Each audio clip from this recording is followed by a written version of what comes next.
welcome, ladies and gentlemen, to a new episode of Africa Today, where we get you the latest news and events taking place on the African scene.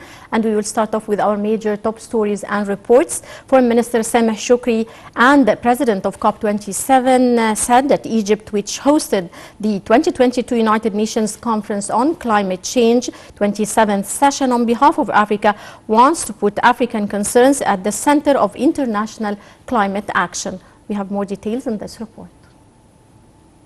Foreign Minister and President of COP27 Sameh Shoukry said that Egypt, which hosted the 2022 United Nations Conference on Climate Change 27th session, the COP27 on behalf of Africa, wants to put African concerns at the center of international climate action. During a meeting of the Committee of African Heads of State and Government on Climate Change, where Shoukry attended on behalf of President Abdel Fattah el-Sisi, the Foreign Minister reviewed the most notable outcomes of COP27, including the creation of a fund to finance fixing damage caused by climate change in developing nations. Shoukry asserted that Africa's high-level involvement in COP27 underlined the continent's commitment to international climate action and demonstrated Africa's countries' political resolve to work together to address climate change at all levels. The senior diplomat also reviewed other COP27 outcomes that support African climate priorities, including its call for international financial organizations to review their financing policies with regards to developing countries, as well as coming up with an action plan for a just energy transition that takes into consideration different countries' economic and social conditions. These outcomes would not have been possible without assistance from African governments, actors, and concerned institutions. The meeting was held under the chairman of the Kenyan president in his capacity as current president of the CACOX, and was attended by a number of African leaders and environment ministers, the chairperson of African Union Commission, and the African Commissioner for Agriculture and Environment. The meeting reviewed the position of the African negotiators group in international climate negotiations. Welcome back, and moving on to the Development African Bank, which held its first Industrial and Trade Business Opportunities Forum in Egypt. Let's check out this report. Egypt took over the two-year presidency of the African Ministers' Council on Water for 2023-2024, succeeding Namibia during the fourth extraordinary session of the Executive Committee of the AMCOW held virtually. The Namibia Minister of Agriculture, Water and Land Reform, Karl Herman, handed over the presidency to Egypt's Minister of Irrigation and Water Resources, Hani Suelam. During the virtual session, Gustave encouraged Suelam to carry on the work of the water agency to facilitate the delivery of the African water agenda.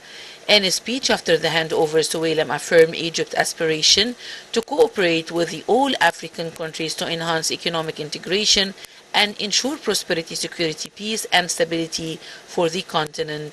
The minister also affirmed keenness to prioritize the water access within the context of the issues that serve the development goals in Africa. He stressed his belief in African countries' ability to turn challenges into opportunities for ensuring cooperation, exchanging expertise, adding the informational and technological gap, and boosting investments in the water sector. The minister also highlighted the importance of building the capabilities of workers in the water sector and raising awareness on the importance of water to improve water management and tackle the issues of the overpopulation and water scarcity. He also hailed the role of the programs in preserving the African ecological systems and confronting challenges that obstruct the 2030 Agenda for Sustainable Development, Africa Water Vision 2025, and the Africa Agenda 2063. And that was a report on Egypt's presidency of the African Ministry Council on Water for 2023 and 2024. Let's now go to this short break and we'll be right back.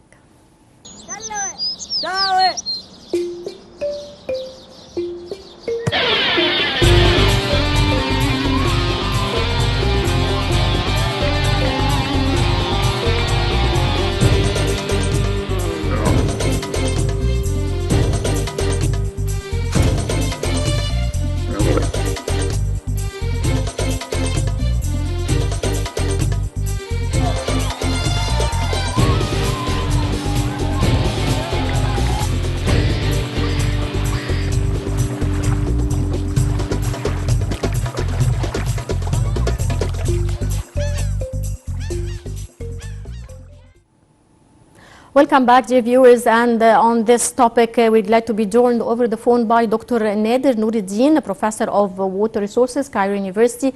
Good afternoon, sir. Afternoon. Sir, Egypt took the presidency of the African Ministers' Council for Water for the year 2023-2024. How significant is this presidency? Yeah, this is very important for Egypt because we have an accumulated experience in water management as the oldest country in the world. And that means when Egypt leads the economic development by best water management, that means we will achieve a good performance for increase our food productivity and our food security, because as all knows, Africa as 55 countries is import most of its needed food. Sub-Saharan country imports about 30%, and North Africa import about 55% of its needed food. And thus, all these items, especially food security, is related by a good management and high quality management for water sector, and how we can use a modern technique in irrigation and also use the rain or precipitation, because most of African agriculture is rely mostly on rain-fed agriculture, and this is so risky technique for agricultural production, and we need to move it to be irrigated agriculture to increase our food security and our food productivity in the Black continent. Well, sir, Minister of Water Resources affirmed Egypt's keenness to prioritize water access within the context of the issues that serve the development goals of the continent. How can this be achieved, sir? Look, Africa has only about 9% of the total global fresh water, but we have 15% of the global population. That means Africa is the second driest continent in the world after Australia.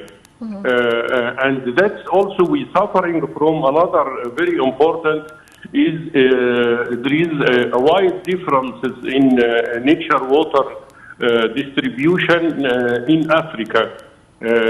Like the Central Africa has about 51% of the total water of Africa, and then the West Africa about 24%, and then the South Africa.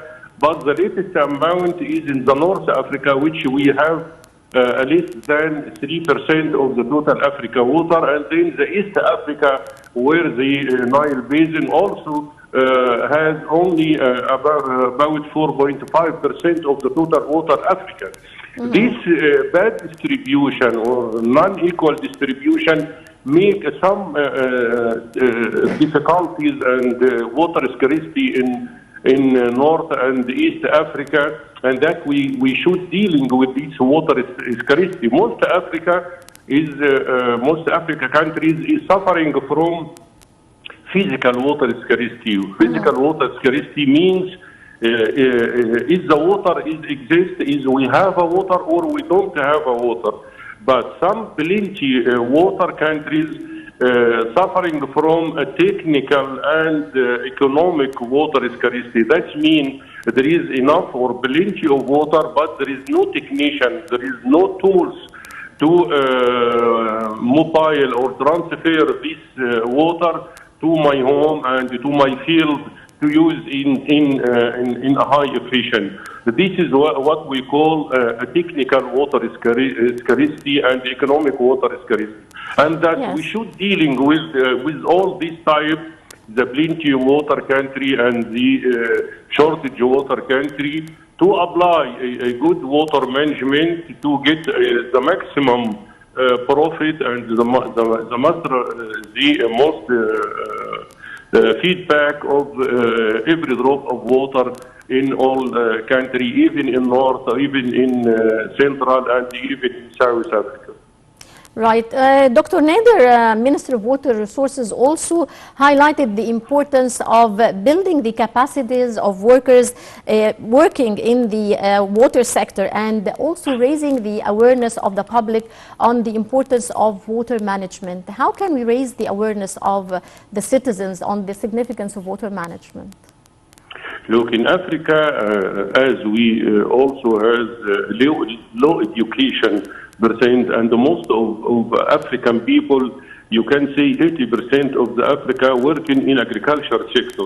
Yes. And also, according to its low education level, they suffering and don't have enough awareness from the impact of climate change and global heating, which lead to high evaporation and high loss of our little fresh water. As I mentioned before, we are the second driest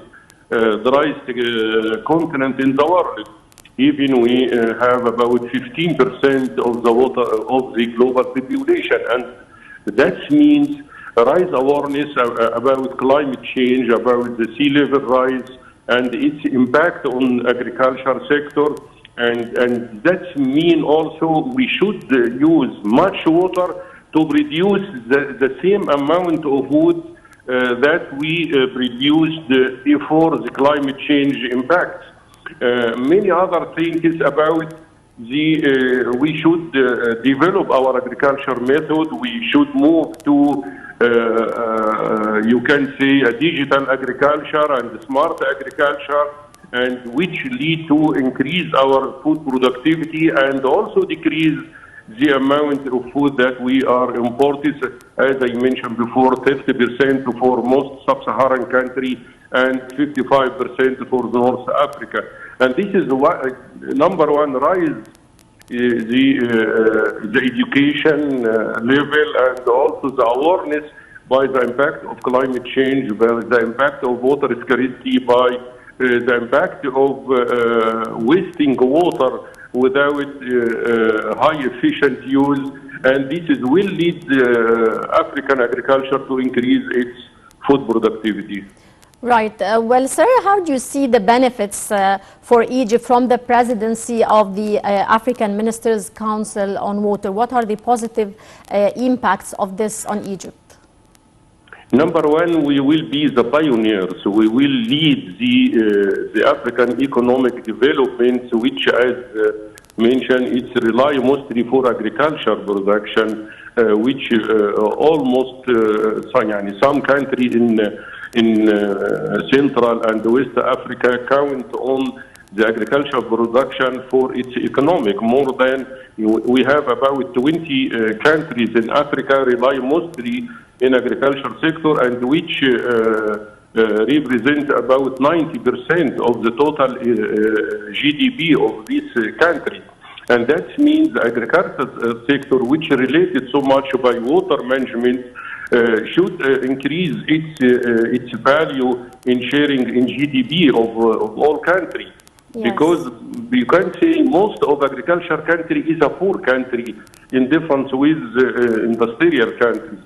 And we should develop, we should make an agri-food, we should industry food production, and we move to a modern agriculture, smart agriculture, and then we can increase the income of the most farmers.